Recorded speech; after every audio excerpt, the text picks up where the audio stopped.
omuntu azizza omusango mu mwezi gumu ne bakola okunoonyereza mu mwezi gumu ne bawozesa omuntu oyo mu mwezi gumu naweebwa ekibonerezo teriyo sebo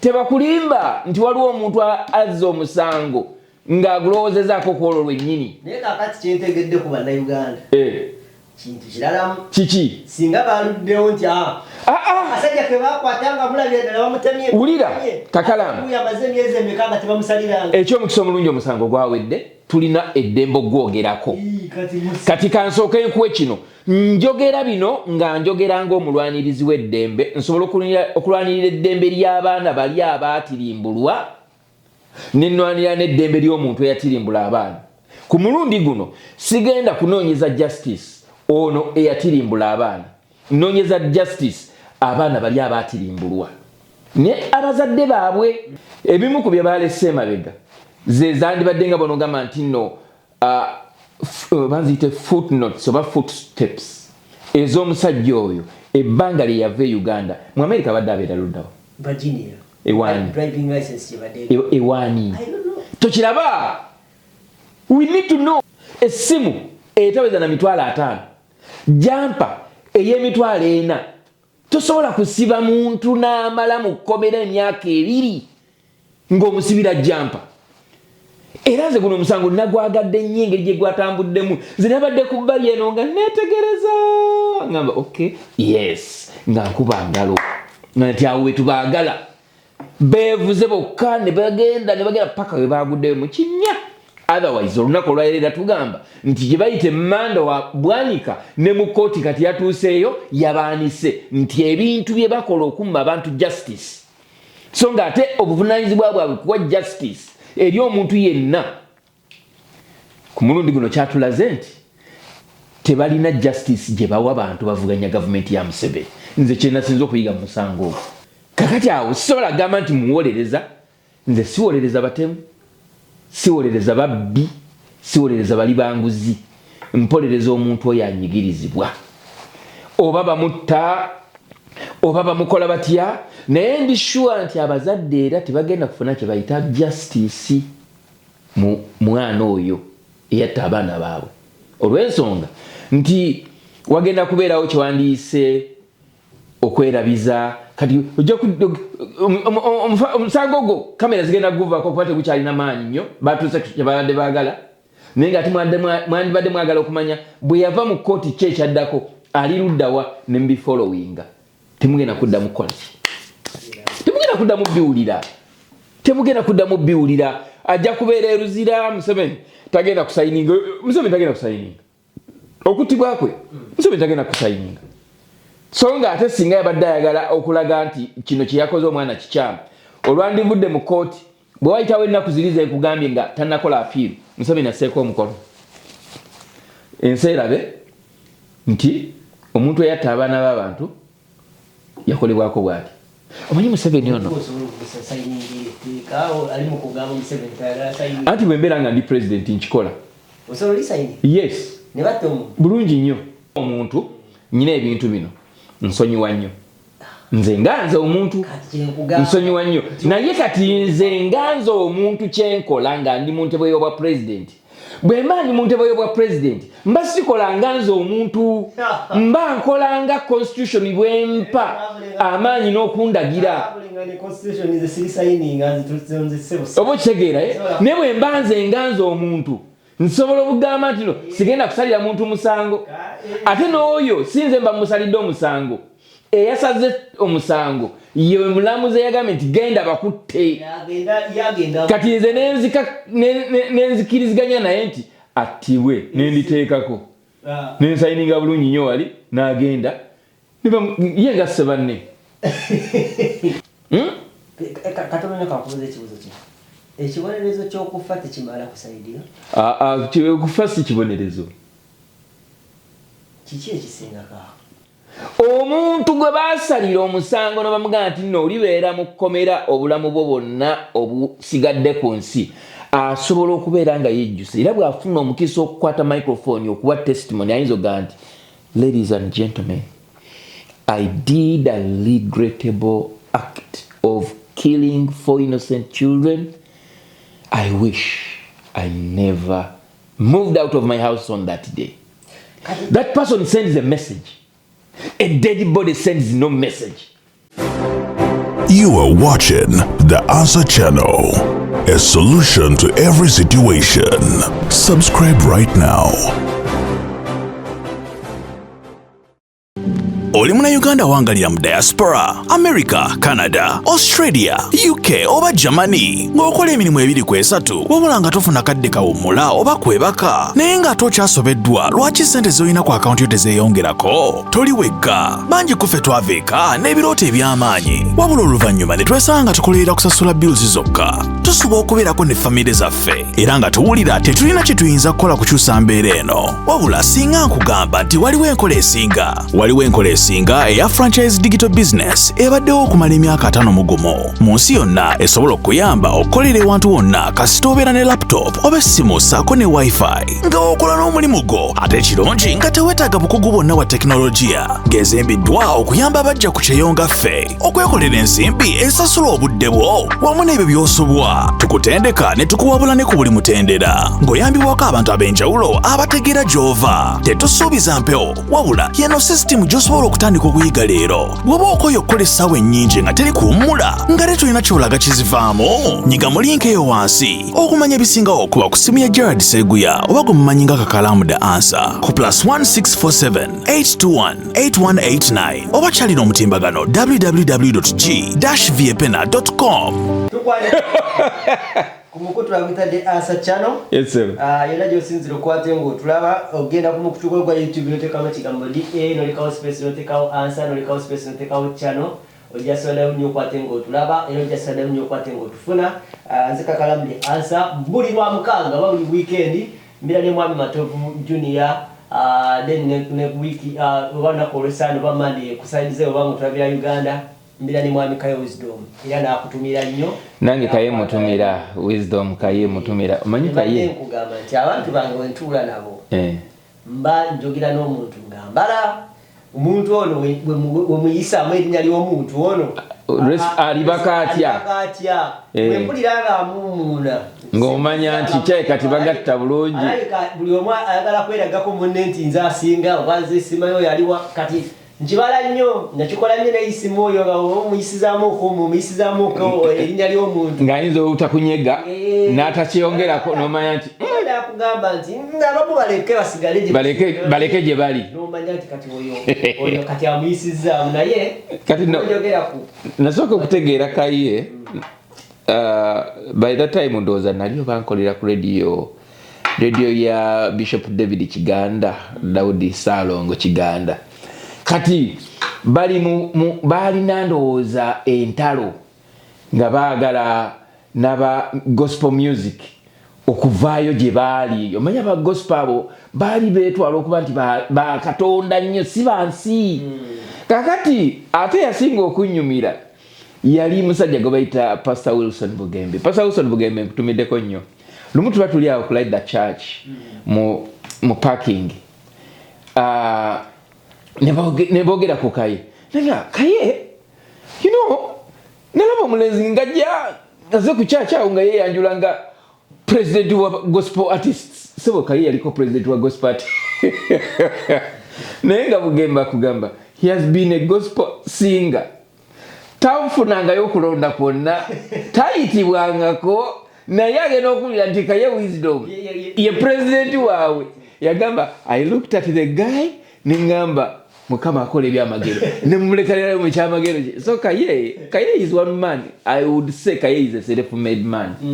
Teriyo omuntu ayinza kuga nti nze nazimba Kaye yezimba yekka byonna byakola byakkiririzaamu ensobi ze n'okwegolola yekka ate akola ensobi nakkiriza nti nkoze ensobi oluusi ayinza okwokya naga awo nayo kyezza munsonyi kale munsonyiwe nalyoka akutwala mu maaso naye nga musajja mulungi mwana nange mubongako kuba musajja talina ttabu teyali nnyo kyali wange nti no tubonga nnyo naye Kaye yanyumira Kaye agenda kwatagana n'ono omusajja bamuyita era no naye yali yeyita president wa gospel artists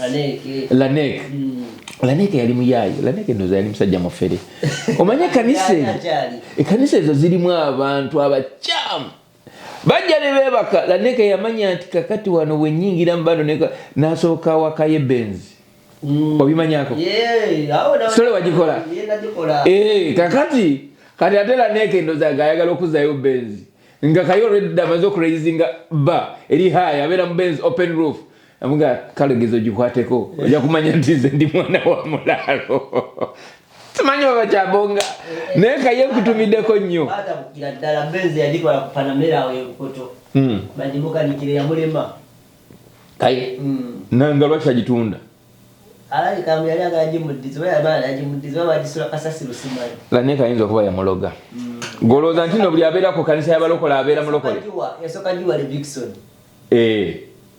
ndowooza n'agizaayo ndowooza Levikson ayinza okuba yamanya nti no benzi alabika erimu emigozi obana we yagizaayo naga nti kola neke nti kati bwinkeberi president wa bayimbi ba gospel kati gitwale kati njikuwa kaye yagivuga nali ku Baba TV nga jajjiramu awo n'apakinga wali n'ajja n'ayambula obulamu obwo batolira tolowoozayo kizibu kira kyonna olowooza kimu kyokka genda kwogera novaawo n'olyoka ogamba kakasoko mpeyita naawe kaye obulamu bwe yamutwala akabwati yamutwala akasozi anyway olwaleero batugenda kuyitawo bannange bingi sebo ensonga nyingi nnyo musajja waffe omuvubuka omusajja ono badde mugoberanga in and out oluusi nga nnyiiza oluusi nga byanyonyola sibitegeera nze kulya my road I know ninga obakati enyonyola biki ate nga baga yali abeera wano mu America aloyena ono Okello gwe basalidde omusango my lord okay mwana mulenzi nabadde Dr. Hilary Okello yali mukwano gwange nnyo ng'akola Court 100 otemembe yali sister company ya Radio Simba gayo comedian yabadde agamba omusajja yaswaziza n'erinnya lyaffe sikyagala kweyita Okello njagala kati kweyita Hilary libalikoma kweyongera kuba twaliko netitokero olukwa president Alan Okello omusambi wa mupiira Starboy nange Dr. Hilary naye omusajja akolera ddala abafrika bamu acceptinze Dr. Hilary oyo Okello naye alaga kati ate laba final destination yaffe gyetukomenkereza Okello kyatukoze kakati naye ate alina okubeeramu yebeereremu kati oli bw'abanga erinnya linyise ng'agenda kufa kati ate ono omulamu ali bulule anti already libadde waggulu nga teririmu ono yakabajjira libadde waggulu golooza nti no buli muntu Jesus yali amwagala niyo kimanyi nakati bakyazaala abaana babatuma Jesus ne mu Arsenal mulimu gwe bayita Jesus nenga sibawulira mwebali singa mamange yali alifuna ne bantuma Jesus erya Jesus sinali maite balituuma ate Allah lwaki God osobola oli bayinza omuyita Godfrey naye kati oli ayinza kusalako nakuta Godi tasobola kuyita God obanga eyeyambaza ekifaananyi kya Katonda Godfrey asobola okubeera Godfrey nga bwowulira nti nno Gerard oli asobola okuva emabega Gerard oba erinnya lezzibu terisalikako mu luzungu Gel naye nga bambi Okello kamwogereko nga activist tutandikiraawo tugenda maliza n'etteeka olunaku tuluwunzike Okello ngenda mwogerako nga activist nze Okello kyenasinze okwagala mu keesi ekiri ekintu kimu kyalaze kye bayita obutali bwenkanya bwa kooti z'amateeka mu Uganda eri bannansi eri bannayuganda omusango guno okimanyi nti yaguzanga ennaku z'omwezi I think it was on 2nd April ayinza okuba lwe yazza omusango ogwo niyo omusango baguwunzise ng'ennaku z'omwezi 30 that is a record time in terms of dispensing justice kwegamba it was a record time omuntu azizza omusango mu mwezi gumu ne bakola okunoonyereza mu mwezi gumu ne bawozesa omuntu oyo mu mwezi gumu naweebwa ekibonerezo teriyo sebo tebakulimba nti waliwo omuntu azza omusango ng'agulowoozezaako ku olwo lwennyini naye kakati kyentegedde ku bannayuganda kintu kiralamu kiki singa baluddewo nti asajja ke bakwatanga mulabye ddala bamutemye wulira kakalaamu yamaze emyezi emeka nga tebamusaliranga ekyomukisa omulungi omusango gwawedde tulina eddembe ogwogerako kati kansooke nkuwe kino njogera bino nga njogera ng'omulwanirizi w'eddembe nsobola okulwanirira eddembe ly'abaana bali abaatirimbulwa nenwanirira n'eddembe ly'omuntu eyatirimbula abaana ku mulundi guno sigenda kunoonyeza justice ono eyatirimbula abaana noonyeza justice abaana bali abaatirimbulwa ne abazadde baabwe kiki enjagala okulaga mu kino omuntu yenna bw'abanga akola kibayita okunoonyereza kati nga bw'olaba nti Okello oyo bakugamba nti yaliko mu Uganda okunoonyereza kubayita beyond reasonable doubt oteeka okuba nga oddiddeyo ddala eri emabega olaba omukyalo oyo yagamba nti no omusajja oyo yattako omwana wange baamuleeta mu kooti tibaamuleeta njagala okulaga nti byonna bye baakoze byabadde premeditated nga banogamba nti baabadde babikola mu ngeri eyagala okusanyusa abazadde b'abaana n'okulaga general public nti already bo baadde balina kye baagala okukola okunoonyereza kwe baakoze CID oba ng'ambe nti no investigating department ebintu bye mwakoze 30%.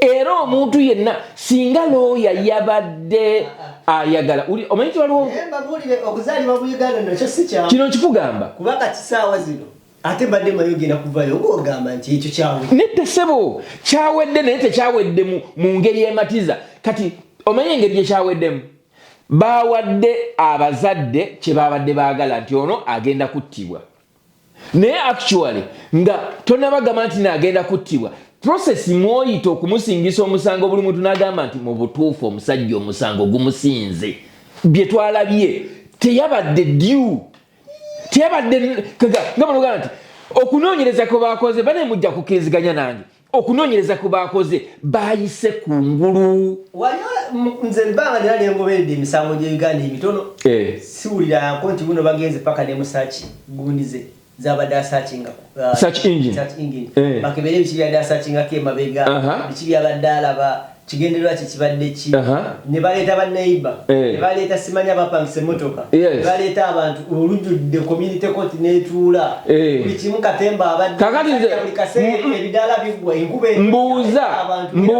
mbuuza biki bye baalese emabega kale ki ebimu ku bye baalese emabega ze zandibadde nga bonogamba nti nno baziyite footnotes oba footsteps ez'omusajja oyo ebbanga lye yava e Uganda mu America badde abeera luddawa Virginia driving license ewaani tokiraba we need to know abantu ababadde babeera n'Okello yes kibayita investigation omanyi lwaki bagamba nti no you have to prove beyond reasonable doubt kakalamu omuntu asobola okujja n'asaakinga ekintu n'akola ki n'agenda akola ekintu ekirala nga kyabadde asaakinzeko si kyakoze oba kitegeera siwolereza Okello saagala munfune bubi nenjagala kulaga kyewandiise obunnanfuusi bw'ekitongole ekinoonyereza bino baabikoze kwagala kusanyusa abazadde yes abazadde bafunye kyewandiise justice era bakiwulidde mu Luganda nga bagamba nti nno asindikiddwa ku Akalabba baakubye engalo but that is not enough naye saagala ekyo tukidwellingeko nnyo in that direction njagala tukibeereko mu direction yegamba nti bwe kibanga omusajja ono gwe bagamba nti yasse omuntu katonda kakubuza ekibuzo kino ekibonerezo ky'okufa tekimala kusayidira okufa si kibonerezo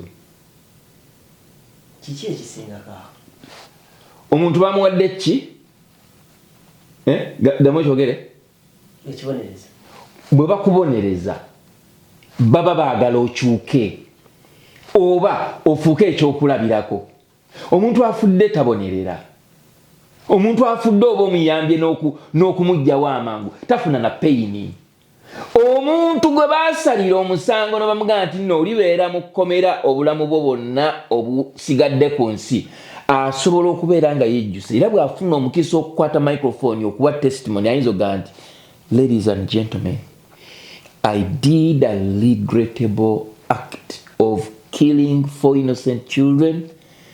I wish I never moved out of my house on that day. That person sends a message. A dead body sends no message. Okay, I get you. Omontegera kyebayita omuntu okumubonereza bakuteeka mu mbeera gy'ogenda okuyitamu ofuna obulumi. Omuntu gwe basse tafuna bulumi, actually oba omwanguyiriza n'obulamu. So that sentence is not a punishment. Kakati kankubuulire era ebintu byokero temujaganyana nnyo.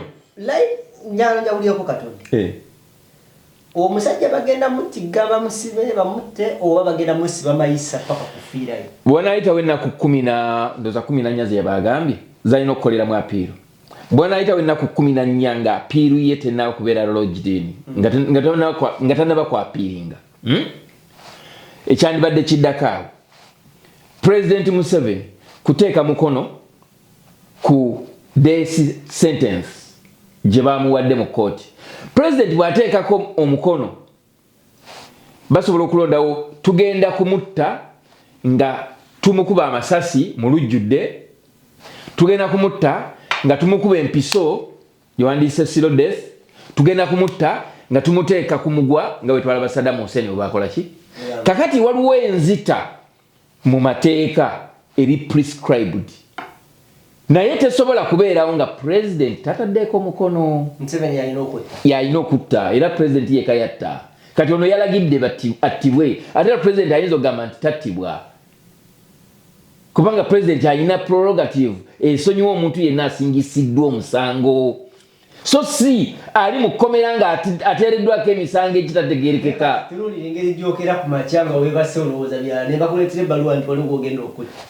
Talina omu talina 10 talina 100 bangi balina kati kankuulire Museveni ndowooza yakoma okutta ku tiimu eyalimu omusajja bamuyitanga ndowooza Sebirumbi bagamba nti be bamu kubatta abantu ennyo eyo mu Luweero be bamu n'abatta ndowooza ono omusajja gwe bayita Lutamaguzi.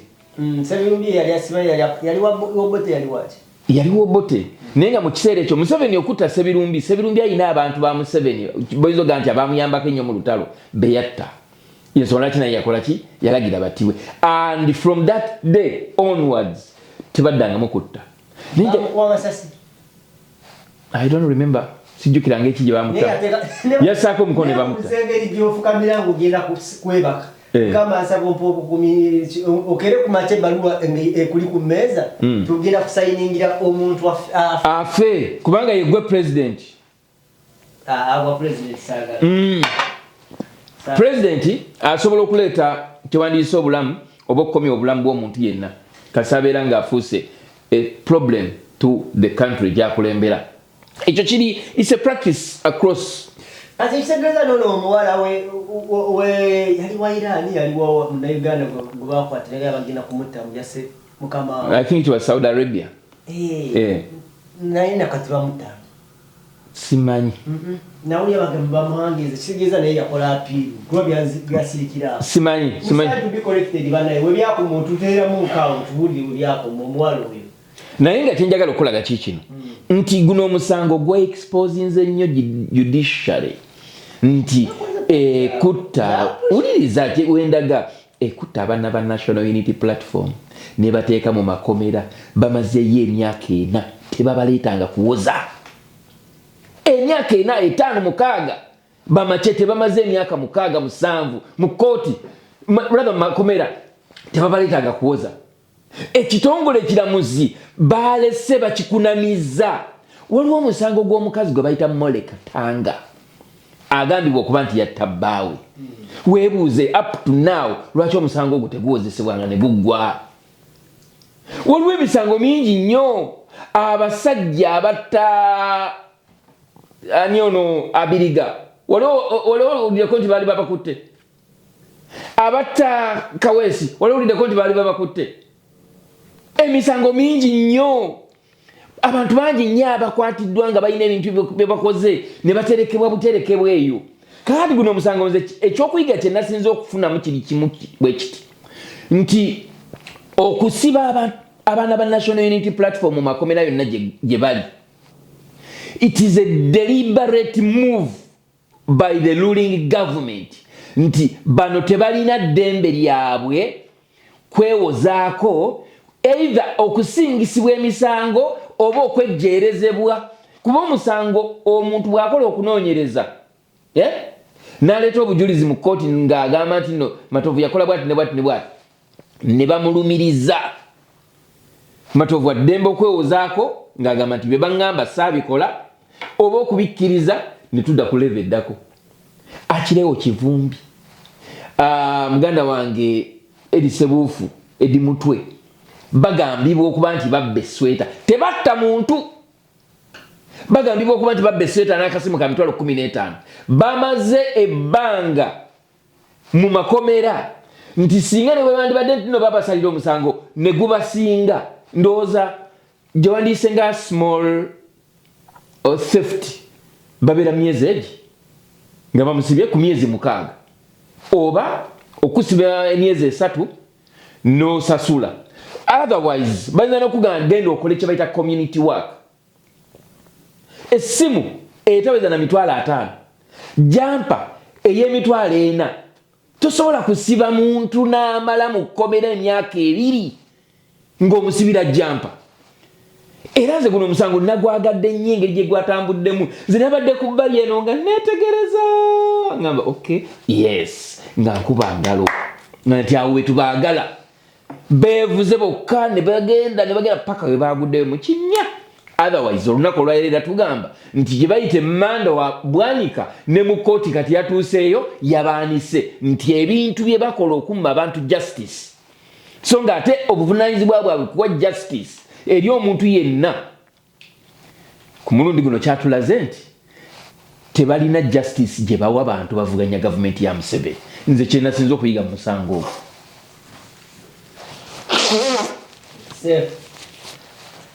Wow. Saayizemu bino attibwa batattibwa oba bamutta bwe kiba kyekigenda okusanyusa abazadde b'abaana abattibwa. Bagamba kyosiga singa yakikola mu butanwa nti yali avuga emmotoka neyingirira abaana nebasaabala, oyinza okugamba nti kyali mu butanwa. Naye omuntu bw'ovuga emmotoka n'ova ekyanja n'oyita mu kibuga wakati, n'otagenda Ntebe Road, n'otagenda Masaka Road, n'otagenda Jinja Road, n'ogenda Gaba Road, oteeka okuba nga olina kyebayita emotive, kyebayita okunoonyereza nti lwaki mu bitundu byonna bwewava ewaka ku olwo tewagenda ku nguudo zino ezifuluma Kampala n'ogenda e Gaba. Kiki ekyakutwalayo? Oba okategeera ekyo kyekimu ku biraga nti no you had a motive. Kakati awo sisobola gamba nti muwolereza. Nze siwolereza batemu, siwolereza babbi, siwolereza bali banguzi. Mpolereza omuntu oyo anyigirizibwa oba bamutta oba bamukola batya. Naye ndi sure nti abazadde era tebagenda kufuna kye bayita justice mu mwana oyo eyatta abaana baabwe olw'ensonga nti wagenda kubeerawo kyewandiise okwerabiza. Kati omusango ogwo kamera zigenda kuguvaako kuba tegukyalina maanyi nnyo, batuuse kye babadde baagala. Naye nga ate mwandibadde mwagala okumanya bwe yava mu kkooti ki ekyaddako, ali luddawa ne mbifollowinga. Temugenda kuddamu kukola ki? Temugenda kuddamu biwulira. Temugenda kuddamu biwulira. Ajja kubeera eruzira. Museveni tagenda kusayininga. Museveni tagenda kusayininga okuttibwa kwe. Museveni tagenda kusayininga. So nga ate singa yabadde ayagala okulaga nti kino kye yakoze omwana kikyamu, olwandivudde mu kkooti bwe wayitawo ennaku ziri ze kugambye nga tannakola apiiru, Museveni asseeko omukono. Ensi erabe nti omuntu eyatta abaana b'abantu yakolebwako bw'ati. Omanyi Museveni ono anti bwe mbeera nga ndi pulezidenti nkikola. Yes, bulungi nnyo. Nze kati kankubuulire KAKALAAMU obulamu bwange kyemmanyi kye nali nsazeeko ekisinga obunene ndowooza kamyu nali nsazeeko ku nkoko nali nsazeeko ku kamyu sisalangako muntu naye bano abasajja we batutuusizza olunaku olwaleero bano abasajja Museveni ne banne we batutuusizza olunaku olwaleero okugamba nsobola okutta enkoko tosobola sisobola kubanga ndi awo na Museveni nga manyi kyekizibu kya Uganda sebo mukama wange nedda nsajja asobola okutta embuzi kale embuzi nga manyi nti embuzi eri mu kisibo nga nnene eryawo egenda etobera zinnaazo nze njagala omuntu ayogere ayawulira ddala mubaka era kumaca ne bamugamba nti gwagenda okuteekako ettebo my friend etteeka kigambo okutta omuntu gavumenti egamba bweti oba ngambe katonda agamba bwati mbawadde obulamu mbawadde amaanyi n'obuyinza mufuge byonna ebyensi okitegeera eyo bayibuli bwetugamba buleke sigala ku gundizo zino programs zizo somesa abantu nkedde ku makya nebaso tulutu wange tuweddemu njagala kunaaba kungeza mu kibatabu kyange ne bakuweerezaawo lisiti y'abagenda okuttibwa kitawulo kimundi kyange ekigoye kyange kyenzinzeeko ekyo kaduyisi kange kanywedde ndidde jji lyange ng'ate oŋŋamba nti ku tebo yo kuliko gwogenda osayiningira afeyinze kakati nze nyina ebintu byesobola kukola nze sobola kwetaba mu mbeera yagamba nti no ono tumutte mbufune obugagga ebisobola biyingiramu naye omuntu nga nina obuyinza nga nze nyina obuyinza obukola ebintu ebikyusa ensi nga nze president okimanyi najayeko ku mpapula z'okwesembayo kuwa president mu 2016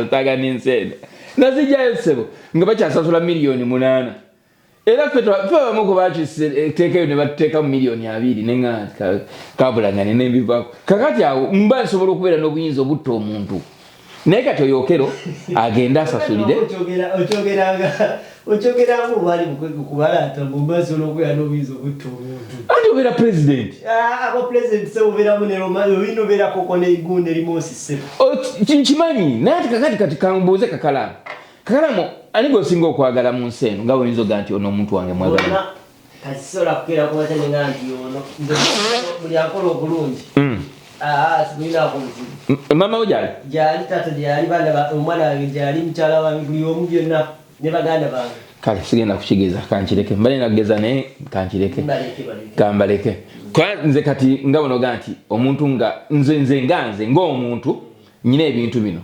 nsonyiwa nnyo nze nganze omuntu nsonyiwa nnyo naye kati nze nganze omuntu kyenkola nga ndi mu ntebe y'obwa president bwe mba ndi mu ntebe y'obwa president mba sikola nganze omuntu mba nkolanga constitution bwempa amaanyi n'okundagira oba okitegeera naye bwe mba nze nganze omuntu nsobola okugamba nti no sigenda kusalira muntu musango ate n'oyo sinze mba musalidde omusango eyasaze omusango yewe mulamuzi yagambye nti genda bakutte kati nze nenzikiriziganya naye nti attibwe nenditeekako nensayininga bulungi nnyo wali n'agenda ye nga sse banne kati kankubulire actually kino kakitutwale wano kino ekyokubeera nti oli mu kifaananyi ky'okuba nti nno oli mukulembeze kintwale wano ewa Juliana Kanyomozi a celebrity when you become a public figure, you cease to be yourself. The life you live, the style you choose, the food you eat, ojibwako eddembe ery'obuntu abantu ne babeera nga bakulabira mu kifaananyi kya omuntu waabwe.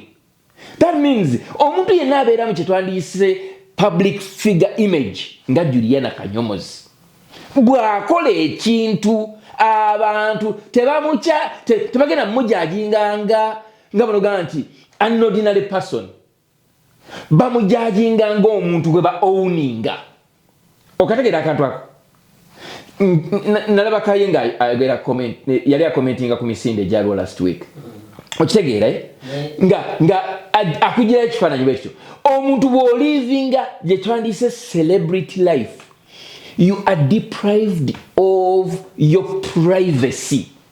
That means buli kintu kyokola buli statement gyokola buli movement gyokola abantu bateekeddwa okubeera na 100% stake mu kukuquestioninga lwaki leero osazeewo okugenda ku mbaga ya gundi nga ku mbaga ya gundi bulijjo ez'abagundi togendayo. Lwaki leero ogenze ku misinde gye bayita Saabatemu ng'ate ku misinde egibaddewo ebbanga lyonna nga gibadde giruubirira okuyamba abantu ng'abakyala abalina fistula ng'abaana oba abantu abalina obulwadde bwe bayita obwannalubiri ng'abasajja n'abakazi n'abaana abalina obulwadde bwa mukenenya nga tolabikangayo eyo naye n'olabika ku misinde egiglorifying omuntu ateeka abantu mu basement. Oba okitegeera bw'obanga oli mu kifaananyi kya president bamutunuulira nga beacon of honor.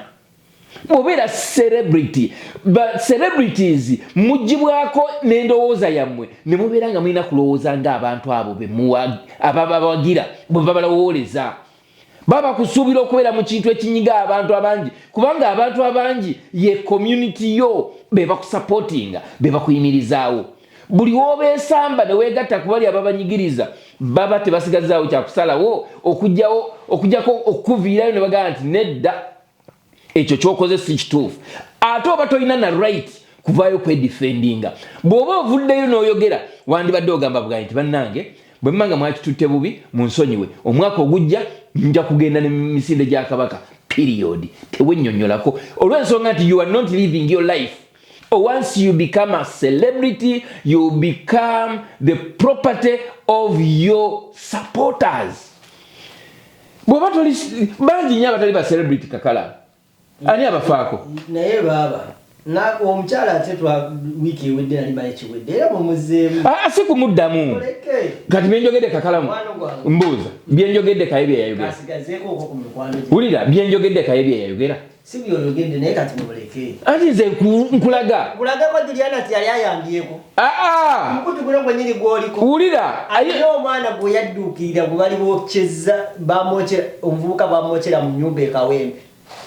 Ulira sebo bumuga atayamba bamwokyera mu nyumba ekawempe n'alekuwa omukyala nga yina omwana. Okay oyomu owokubiri. Gwe mmanyi. Okay thank you. Nze nkulaga abaana be nakayamba. Nze nkulaga abaana be nakayamba ng'ate siri celebrity. Kati yati nze kati ku mukutu guno kuba omukutu guno mwami Matovu. Kati kale ngamba kuba omukutu. Kakalamu yali ayambyeko nene kye yayamba nyinza n'okugamba nti omukyalo oyo kubanga abantu ye bamuwagalidde ye bamuwagiridde yandibadde talina na mwana omu yandibadde alina foundation yakikola kunzi nedda twandibadde tulina ekintu kye tumanyi nti na buli mwaka tusobola n'okisondera byayitamu tebituyamba mu kaseera kano nga yeegasse ku bantu abatulugunya bannansi. We are looking at this action ebikolwa bino byenjogera byange si bya Kakalamu wulira ebikolwa wulira bagamba actions speak louder than words.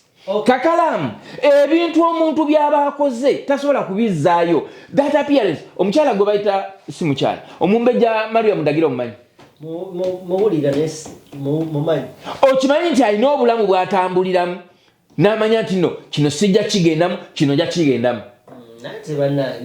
Bw'okimanyi nti no emisinde gya kabaka nkuba kyakulabirako okimanyi nti emisinde gya kabaka gigatta abantu abali mu Buganda naye nga si gy'Abaganda bokka. Tolabangako abayindi be tutamanyi nga bali mu misinde gya kabaka tolabangako abazungu nga bali mu misinde gya kabaka be tutawagirangako be tutawangako kintu kyonna naye omuntu abantu bonna ababadde mu misinde nze emisinde gye nalabye Kololo abantu ababaddeyo ekyomukisa omulungi n'omuntu gwe badde baze okuddukira tabaliiko bamwesibako bwesibi mirundi egi talabikako kulwa mwami Matovu kwebaza se kubanga nawe uli ku voluntary work wano nawuddiza community eno nene ku Juliana naye ddala mwebaza kubanga ku mukutu gwe gumuguno itiyako nanyambira omuntu naye sizirina sente zigenda yamba kambuze zali sedemeka kunukiriza 1 point something milioni emu bananga yamba kati milioni emu tuli wano ku milioni emu singa zibadde milioni 2 waliwo omusajja gwemanyi sigenda mwatuukiriza linnya wulira sigenda yakola operation ya milioni 7 kireke ekyo because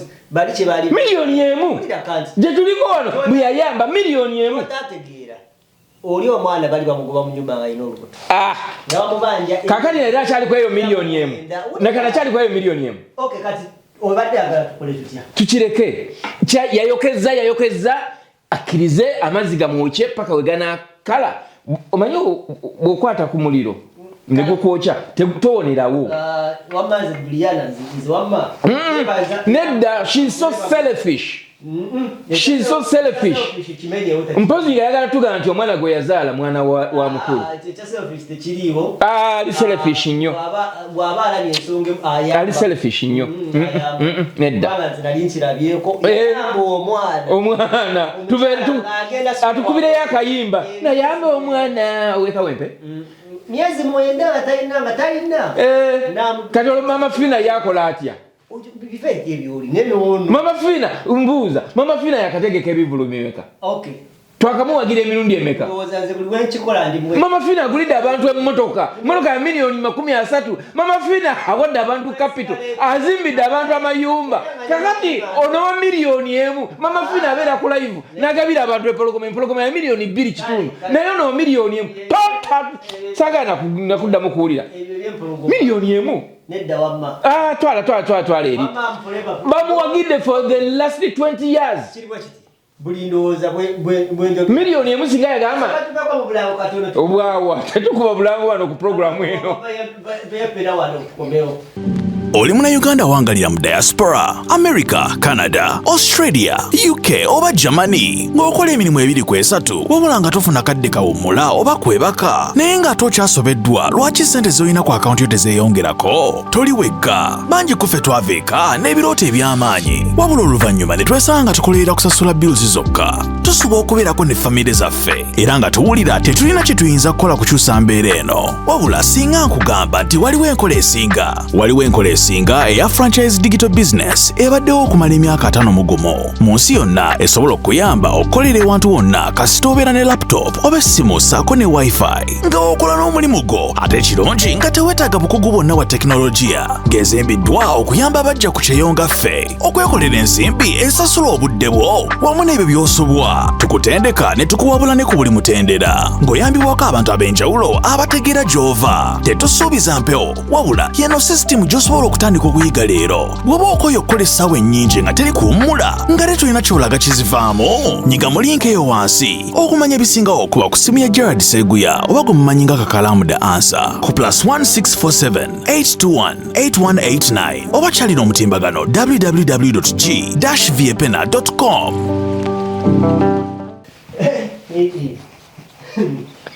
All right.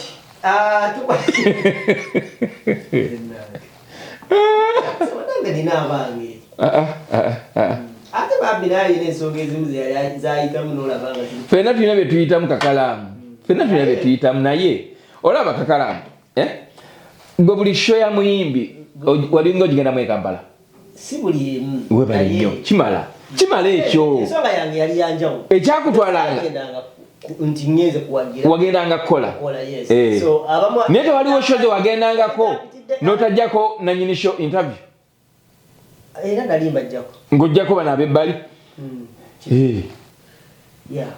naye oyo teyali omukugu anti bagamba embwa egenda gye bakola ki bakwadde invitation ogenda kati emisinde gya kabaka tekuli invitation tukuba bulango No, I'm just escalating the situation. And I am very sorry to the fans and the Juliana Kanyomoza as well, because she's one of the good. Tomu komya tugende kuteka lya Museveni. Kakati iteka liyo Museveni yali eganye. Simanyi akayibi agenda kwogera enkya. Kakati kankubulire kino nasomye ebbaluwa ya Museveni. Nasomye ebbaluwa ya Museveni. Tabyogerangako. Museveni yeegaana ebyekisanja. Ojjukira akalulu kabbiri I think it was 2000 oba mwaka ki nerabidde either 2006 obalete ebyekisanja mujjawo ekisanja no that it was 2006 naga Museveni abikayagala alina gwe nabayo nabyegaana naye ng'ate yenna yali aproposing anti no ebyekisanja biveewo yali akikola for Museveni ye nava yalina mu lukiiko lwa ggwanga naga nze sibimanyiiko naye nga ani beneficiary yali ye ku byakawaayiro 1,200 bba yabyegaana naye nga ani yali beneficiary yali ye kati oyo ye Museveni omutuufu era nze nandyewuunyiza nnyo naye kati omuntu omala otya essaawa namangu wandika ebbaluwa eyo nayo nanga oli mu kwewaayiriza anti yategedde kyagaanye bwe nze mbadde ngoberera amawulire naye sirabangayo tteeka lisitula bantu ba buli mutendera goyinza okugamba nti ogukwatibwako butereevu oba si butereevu ng'ekiteeka kino ekya protection of sovereignty bill right from the people abakwata sente zaffe n'olaba banka governor oba akolanga governor wa Bank of Uganda n'avaayo n'ayogera naga nti this is not right. Law society nevayo negamba nti this is wrong. naye kati kambuuze yefe abalina amaanyi abali eno kubanga nalabye abasinga bagamba olw'okuba si ffeffeka. This is the reality. Kyekituufu Kyagulanyi kyenva mwagala ennyo president wange yakugamba nti ekituufu kibeera kituufu ne bwe kibeera nga kirina abakiwakanya bameka bwe kiba nga kyekituufu kijja kusigala nga kituufu na bwe kityo n'ekikyamu kigenda kusigala nga kikyamu ne bwe kinaabeera n'abakiwagira bameka. That is the right thing. Oba kitegeera ekikyamu kisigala kikyamu ne bw'obanga oli goloza tewali ba NRM batayagala kiteeka ekyo. Nolaba omusajja mu nsi bambi gw'obadde olowooza nti asomesa amateeka amanye amateeka naye ate tagoberera amateeka.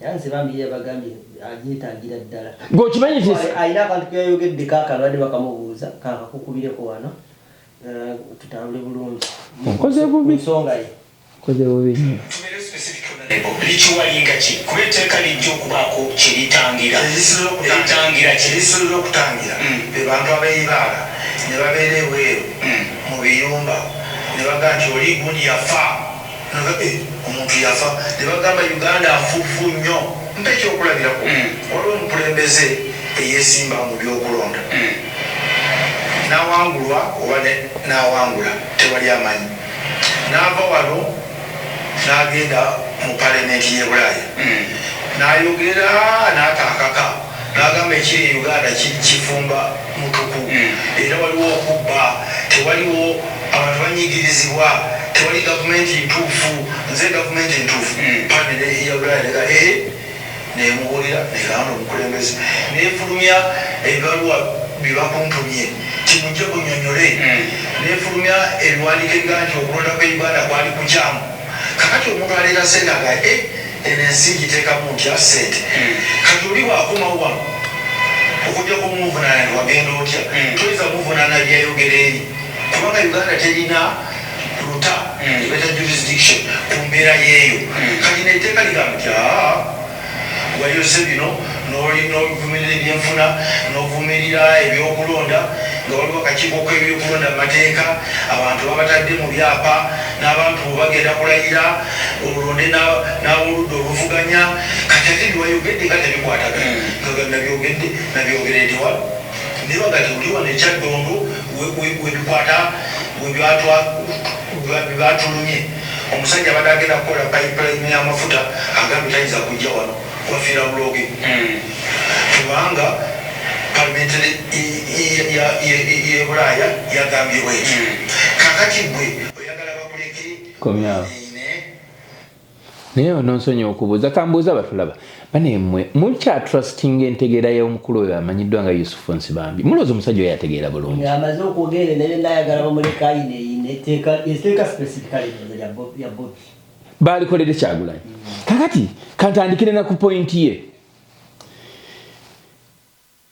Kyagulanyi yagenda e Bulaaya mu palamenti y'abazungu n'ayogera nti okulonda kwali kubi biki mbuuza Kyagulanyi mu batunuulira ebyokulonda bawandise ba election observers yali ayinamu agencies meka azini yali ayinamu ebitongole bimeka kwaba bali bagoberera ebyokulonda ojugiramu ebitongole bimeka byomanyi nti Kyagulanyi yali abiwa obwagi ngabano ganti yali abivujirira yali source twalina tebandise abatunulizi b'ebyokulonda aba European Union twalina abatunulizi b'okulonda okuva mu Inter-Religious Council of Uganda twalina abatunulizi b'ebyokulonda abava mu kitwandise omukago gwa Africa nga gundi ono yali Jonathan Goodluck yebakulembera n'abalala ab'enjawulo bonne wataaliwo kwesalamu bagamba nti this was not an election, it was a military operation.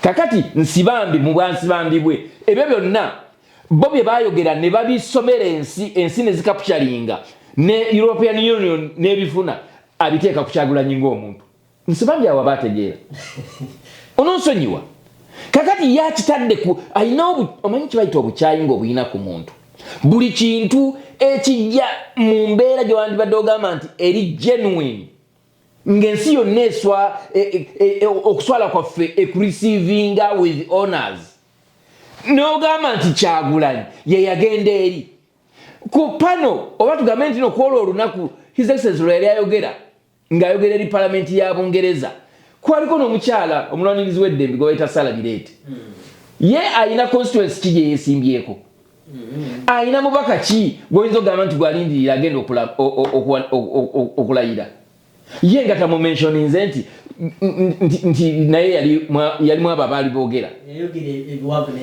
mu palamenti yennyini gye bayogerako omusajja oyo gyayogerako mwalimu omukiise wa European Observation Team eyayogera naga it was not an election, it was a military operation. Ye nga tamwogerako tulaba nti abasajja balina obuzibu actually obusajja obwo bwe businze n'okuleetera ddala ensi yaffe obutakula bwerowoozaako bwokka bw'aba alina ekizibu kiziba amaaso ge tatunulira ku bantu kati saawa eno nsibambi takimanyi nti nakyali mukiise wa palamenti wa Busiro South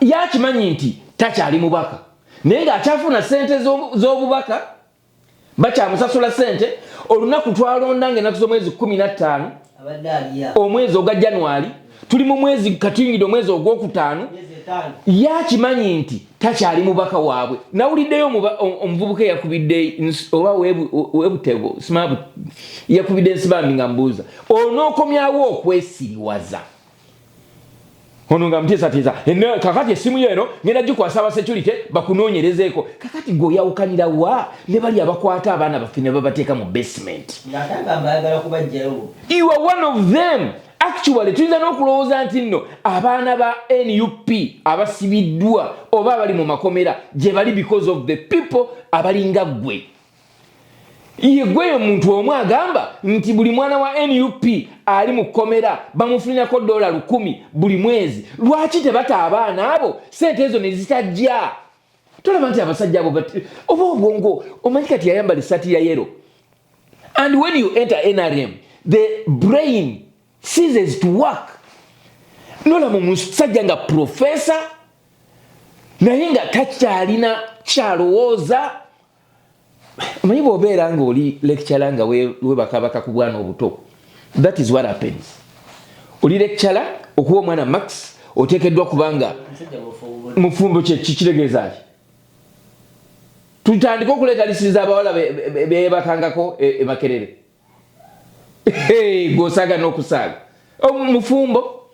obufumbo kyeki kitegeeza nti n'omufumbo tasobola kubeera nga ebbali abujjerera abo abasajja ebibamazeemu amagezi by'omulugube kwerowoozaako bokka naye ennyini alina abaana abali ebweru wa Uganda olw'okuba nti nno bo tebali active in politics golowooza nti nno tebajja kwetaaga ye mulowooza nti nno Museveni agenda kubeera president forever and ever and ever and ever. Things are gonna change.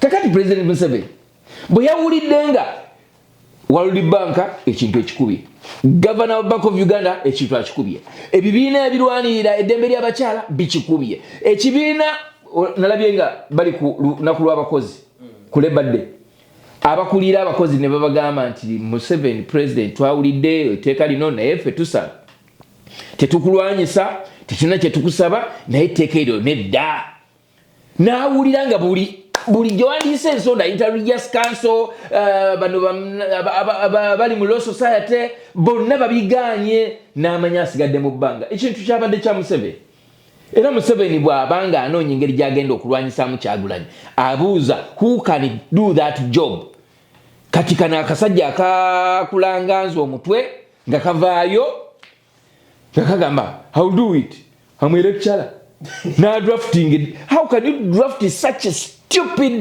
bogus and nonsense kind of bill like that? Yateko kwa yaliwandika. Never naye. Sajja bwetaaga nze bana ekyo kije nagambye nti nze nganze nandibadde n'ekisa. Naye abasajja nabo oluusi waliwo kye twandiyise suicidal omuntu nga akoze akabenje mu mateeka oba bannamateeka bayinza kiyita bati ekyo like nga banoga nti omuntu asudde etteeka ku kabenje nga banoga nti ngudde kabenje ng'omuntu adduka endiima naye abo abasajja n'ekiyoowa kiwanuka beetaaga okuvunaanayo emisango egyo nti batukubye nnyo ku bubenje bw'amateeka ebiteetaagisa ne babireeta mu public domain okutumalira obudde kati ekyo ekiteeka Museveni nasomye ebbaluwa ya Museveni ng'agamba mbweteeka omanye ekyonoonye Uganda okugifuula ensi eryawo egudde bantu kulowooleza mu byamawanga kyokka nga Museveni ye number 1 mu by'okulowooleza mu byamawanga ate nno ye tabilowoolezako na lowooleza abikolera ddala tunulire abasajja abali mu magye tunulire abali mu poliisi tunulire abali mu bifo eby'amaanyi mu Uganda bava mu ggwanga ki bava mu kitundu kye kya Uganda. How can you justify nti western part of Uganda yokka erina ababaka bangi okusinga ababaka abava mu bitundu bya Uganda abalala bonna? Just one part, the western part of Uganda has over 277 MPs bonna bagira NRM 277 MPs chokana abayo nagamba tribalism bisimanya bino nkugambye buli kalo yakawa constituency chokanga avayo nga alinga kugamba alwanyisa tribalism. You are practicing tribalism and you are persecuting people who are talking about what you are practicing. Ekyo kye bayita obunanfuuso obw'ekika ekyawaggulu ennyo. Party yamu yokayika ya Western inaba 277. Yes. Tewali opposition ye nali mwe. Bonna bava mu Western part of Uganda. 277. Parliament ya Uganda erina ababaka ndozo banatena n'okuyingira milioni mmeka buli mwezi. Zonna ate bali bubi. Ate dabe ba minister. Ate bali bubi. Ate bali bubi. Tebali bulungi. Kayindo otafiire gyali. Saawe. Constituency yali namba. Ne balaba nti waliwo ebitundu gye batamwagala. Ne bamusalirako asigaza akatundu gyalina obuwagizi. Okitegeera? Kakati Museveni n'abayo n'agamba. Museveni okumanya is a very bad man. Uganda okuviira ddala mu kulonda kuli okwasooka. Buganda yabeeranga n'ababaka 10 nga bajja direct to represent the interests of Buganda. Awo yabajjawo n'ateekawo ababaka ba UPDF. Those 10 posts naziwa ba UPDF. N'abijja ku ba Buganda. Buganda bajja abamuzinga. Bajjanga direct nga kabaka alonda ababaka 10 abagenda okutuusa ebirowoozo byabwe. Abagenda okutuusa ebirowoozo bya Buganda kubanga Uganda eri mu Buganda ate Buganda gwe mutima gwa Uganda. Kati yakera kwesi abajjawo. Bayita mu constitution ne babajjawo. Naga nti buli mubaka agenda okugenda mu parliament ateekeddwa okubanga alondeddwa abantu. Kati aba UPDF babalonda. Babalondireyo. Aba UPDF Museveni era yabalonda. Tebagenda ku Kakonge. Tebagenda ku Kakonge. Bagenda. Katumba amala bano ba David Gundi. Muhozi. Bona bagenda ku Kakonge. Bagenda ne balonda. Mu maje mu mabalakses gaabwe. Ate no mu Buganda bali balondiranga eno mu lukiiko. Mu lukiiko era nga Museveni bwalonda n'agamba nti Gundi baba bagenda ku Gundi. Kati eno kyagaana ne bakijja. Yabijjayo.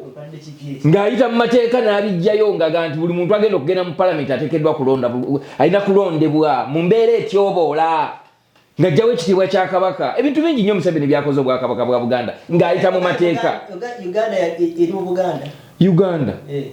N'erinnya Uganda baalijja ku Buganda. Jacob B ebisigadde byonna bya Uganda. Buganda yezaala Uganda. Amazima newe nayagala ogatulako tosobola kutuula ku mazzi. Amazzi ojja gatulako kasita ganatuuka okwagala okufuluma gajja kufuluma. Okitegeera bw'ozimba wali oluzzi. Bw'ozimba wali oluzzi ekiseera kituuka amazzi ne gavaayo wansi. Ye Buganda tosobola gituulira. Bagenze basaanyaawo buli kyowandibadde ogamba nti ekyafaayo kyonna ekya Buganda naye era Buganda ekyali y'amaanyi kubanga Buganda teyazimbibwa buzimbibwa ku bino by'olaba eri ku mitima gy'Abannabuganda oba emitima gy'Abannayuganda. That is Buganda for you.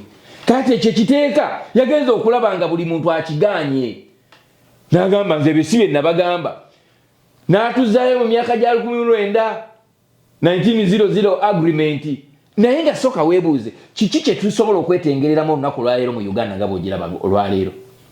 Byanfuna bakozi baffe bali bulungi, balimi be bali obulungi, bya buyigiriza bye biri obulungi, bya bulamu bye biri obulungi. Why do you think that we can be independent nga tetusobola na kwekolera obuntu obutono obutandikirwako?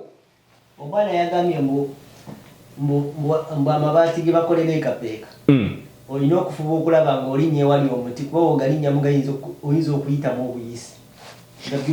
Kakati Museveni nga yakajja twali tu exportinga iron ore. Olwaleero twandibadde tumusuubira okuba nga ekkolero lya iron ore ojjukira gye bayitanga Lugazi copper something bakolanga waya kebo z'amasanyalaze. Naye nga bajja materials ekaseese eyo railway line eyo yajjangayo iron ore ne bagira copper bikyebyo ne babimining ne babireeta ne babisaanuusa ne bakolamu gundi za waya z'amasanyalaze. Olwaleero bikyakolebwa.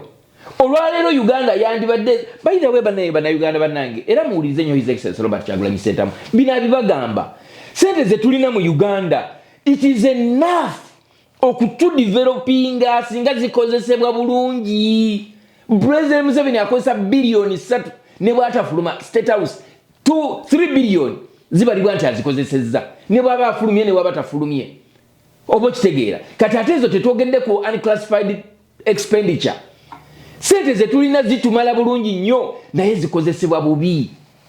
Kino sola no kikugamba nti bagezaako kati kwempawalinga ono mutabani waabwe abeerere ne sente nnyingi nnyo at least bw'aba tatutebwa president adestabilizing Uganda yonna waanaabeera. Naye njagala bagamba nti ekiseera bwe kiba kituuse ne bw'oyagala otya ne bw'okola otya ekiseera bwe kiba kituuse ekiseera kyo kiba kimaze okutuuka whether you like it or not. Munnayuganda tafugika. Nandi Munnayuganda yandibadde mwangu nnyo. Guno gwe mwezi sigo bagamba nti no Museveni gwalina okulayirira. Twalonda ngenda kusoma mwezi 10 January. Twagala okumanya omukulu byabakama lwaki up to now tonaba ku uploading ze bayita results declaration forms as per districts. Byebiri nsibambi byadagamba musimanya eyesimbawo kuba president talina na results. Twagala okwebuza etteeka lyogera ki gwe Yusufu Nsibambi etteeka erikola ku byokulonda lyogera ki liragira ki akakiiko k'ebyokulonda kiki kyebyogerako byonna ebyogerebwako mu tteeka tebigobereddwa ng'ovaayo gye n'oluzumya akatwe musimanya ate kakati musimanya era lirina okuyita liteeka okuyita kakati nawulidde nga akubendekamu oyo kale mwaladdemu ebitateredde bulungi kakati bigenda kutereezebwa tubasaasidde nnyo. Bannayuganda baweereza $2.5 as in billions balina stake mu nsi yaabwe era n'okulonda bateeka okulonda. Mu kaseera kano bayirawo kye bandibadde bakola ekyandibadde ekyamu kuleeta ze bandiyise electoral reforms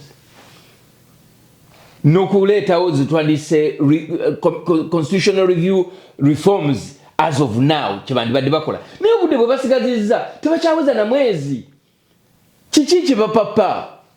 Nze kankwese niwe leero tugende ku mukwano gwange wiki ejja ngenda kusoma mwezi 9 bambi tugende tuwagereyo omukyala gwe bayita Julie Jules Naruja agenda kubeera wali ku Sackville. Sackville mugimanyi bulungi nnyo benjogera nabo kuli mu kibuga wakati ntambuzawo n'ebigere namaze dda naguze dda akasuuti kange tokalabye so mugende muwagire ne muganda wange kazi we kapa mugende muwagire bannange mwabali e Uganda na buli omu osobola okuwagira mu ngeri yonna. You have a reason to celebrate these guys. Ne mukulu wange Aloysius Matovu Joy, by the way, aina ku National Theatre aina production agitumye Mama Takirwa ku National Theatre ange nakusoma mwezi agera kutandika ange nakusoma mwezi 2021 ba Aloysius mwenna tubakonyeko tubagamba nti no muveeyo gye muli musobole okubanga mujja emitwalo igenda kubeera 5 ku mitwalo mitwalo 5 ku mitwalo 10. Just come and celebrate this man. He has been there emyaka buli yakola ku Luganda nakola Luganda mu elevo nali salukola mu olevo nina mutandikire mu maaso ne tugenda tulaba okutabu ku sharing hall in Zambia wali babita tabo bali bungi awo mwali mugosuse mwanyi mwali mubaze bulala mwali mu mikwano mirembe nabuzanyako obusinga obungi isigiza walimu ejimu basi Cecilia naye ate ogosaguzanya nali ku sharing hall in Zambia nemulaba mzee ngamba nze nazanya omuzanyo gwe bayita bazebulala ne bagukola mu nakatabu ne bakakola ne kusinya 6 bazebulala ne bantu bakuchokuza okuleeta obutamu buntu ne mubuzanya ate anti kakati buli syllabus mu Luganda banoonya ebintu ebyo wandibadde ogamba bibagala okugezesaamu abaana kati banoonya obutabo obuwandikiddwa abakugu ne babuteeka ku syllabus ne baba settingiramu ebibuuzo kakati ate wekiba nti abawandiika omuzannyo ogwo weebali baddira ebiwandiiko ebyo ne babiteeka into motion, that is motion and action, ne mugenda ku stage ne mulaga abaana omwana bw'alabako ajjukira mangu ate nalukola bulungi Bayinza w'Oluganda nendowooza kyaviirako ebyo kuba najjukiranga obutabo kuba baleeta akatabo I don't remember bakaalika okusinga bazanyanga nnyo gwosusse mwanyi Cecilia Mukwano Mirembe ne bazze bulala then waluno Bemba Musota Bemba Musota ate Bemba Musota yena muzannyako Bemba Musota bamuleta ku elevu. Okay, so Aloysius Matovu Joy agenda kubeera mu National Theatre agenda kuza mwezi 20 omwezi gugenda kubeera gwa June ne 21. That is his birthday. Nolwensonga all the Aloysius emyaka gyakona mingi ayingidde 6 naye nga ate amaze emyaka ndowooza 43 on stage plus 1 now. Okay, tujja kubanga tuwuliziganya njagala okusembyayo kano. Njagala okwebaza His Excellency Robert Kyagulanyi Ssentamu yabadde ku Harvard University. Why mugoberera nnyo ennaku zino. Nze nina abantu bambene byandawo ne mbagamba right now Bobby ku kyonna kyabala. Yeetunuuliranga olaba Martin Luther King. Talina kyabala. He is living a life that will stay there in the minds of the people. Talina kyabala. Omanyibo Boganti oli alina kyabala. But fe abala bawano tuganda he's opportunistic. Yene waba ina kyabala. He's just living his true life. Ngakyaleka kikola amakulu because nzimugo documentaries zonna like zabadde appearance jabadde agendamu badde mutunuulira. Naye bwe tunuulira oluje yasemye yabadde ya Harvard ndowooza. Ngali ne Babi. Yani California oba ngali ne Babi. Nebo tufunga ne Babi na yapulesera nagamba nenda londo musajja. Yeah. Kiani guys ali so. Ya mulala nnyo naawe. Uli kumaliriza wamaliriza ekibuuzo. Engalo ne zijja. Kakati ebyo byebiruma abali e Kampala nsibambi agenda kwabika omutwe. Nkubulya bayira mwe mulimu abali. Anatina abantu betugenda okuzira betagenda kuddamu kwogerako. Katubalinde. Naye njagala nnyo okusaba bannayuganda musigale nga muli focused ku kye bayita enkyukakyuka. Temutiisatiisibwa ne mwebeereremu. eyo message nzobola obagamba. President wange kulikayo nnyo. Thank you so much for the message. Njagala okwongera okugumya bannankyukakyuka abali mu makomera, abasibiddwa, abattiddwa abantu bammwe, abanyigirizibwa mu ngeri emu oba endala. Mukama Katonda bw'abanga akyaliwo awulira nnyo essaala zaffe ffe be tweyita abanaku. Tusigale nga tugoberera. Alright. Kwa katana nesi yange Uganda takumira mpera bankumire. Bye bye.